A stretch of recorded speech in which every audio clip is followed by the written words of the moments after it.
Well, today I'm making basil pesto with some really fresh basil just picked from the garden. So this is a really easy recipe. We're going to make it in the food processor. You could also make it in a blender, but this is pretty easy. So the ingredients we have today are toasted pine nuts. You could also have toasted walnuts. We got some fresh basil, freshly picked. We have minced garlic, olive oil, Parmesan cheese, kosher salt, and ground pepper. And you could use, this is from a container Parmesan cheese, but you could also use fresh shredded Parmesan cheese. And you could, this is already minced garlic, but you could mince your own. So the first thing that we need to do is put the basil and the pine nuts in the food processor. And so what's nice is you don't have to cut up the basil leaves ahead of time. And so this is 2 cups of fresh basil, a half a cup of toasted pine nuts, and I just toasted them in a skillet over like medium heat until they started browning.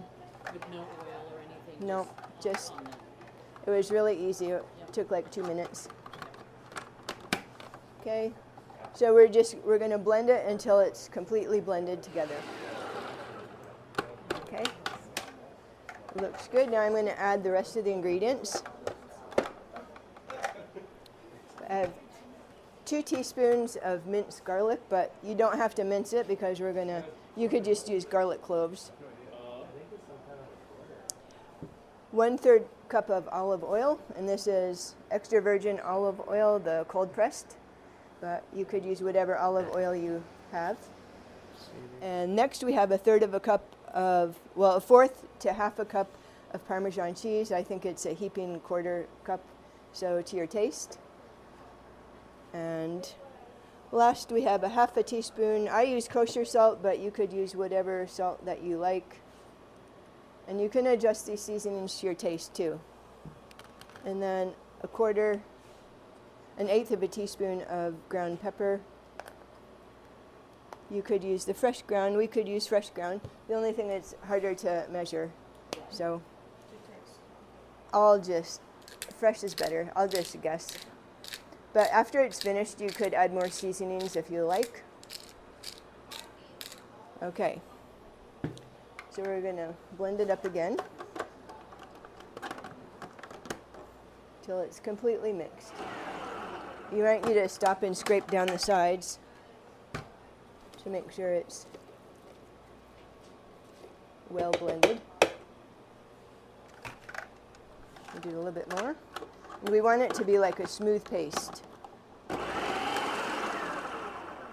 Let's check it.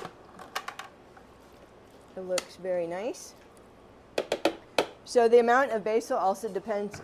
It's 2 cups, but if you pack it really tight, you might have more basil.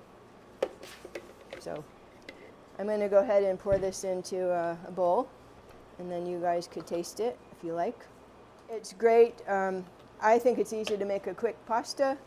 You could just cook your pasta and then add enough of this, what you like. You could also spread it on sandwiches, just on toast, and we're going to try it on some bread.